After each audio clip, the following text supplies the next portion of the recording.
ਕੱਲ ਤੈਨੂੰ ਮੈਂ ਕਿੰਨੇ ਨੋਟ ਦਿੱਤੇ ਸੀ? 2 ਤੇ ਦੂਜਾ ਕਿੱਥੇ ਆ? ਆ ਦੇਖਾਂ। ਹੈ ਯਾਰ ਮੈਂ ਪੁੱਛਣਿਆ ਵੀ 2 ਨੋਟ ਹੀ ਤੇ ਦੂਸਰਾ ਕਿੱਥੇ ਆ? ਆ ਦੇਖੋ, ਇਹ ਦੂਜਾ ਹੀ ਆ।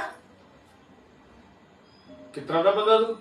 ਕਿਉਂ? ਤੈਨੂੰ ਮੈਂ ਕਿੰਨੇ ਨੋਟ ਦਿੱਤੇ ਸੀ? 2 2 ਤੇ ਦੂਸਰਾ ਕਿੱਥੇ ਆ? ਆ ਦੇਖੋ। ਇਹਦੇ ਮੈਨੂੰ ਕਮਲਾ ਕਰਕੇ ਛੱਡੂਗੀ। ਆ ਤੇ ਕਮਲੀ ਹੈ ਹੀ ਆ। ਕੋਈ ਹੋਰ ਤਰਕੀਬ ਲੜਾ। ਹਾਂ ਤੈਨੂੰ ਕਿੰਨੇ ਨੋਟ ਦਿੱਤੇ? 2 ਤੇ ਪਹਿਲਾ ਕਿੱਥੇ ਆ?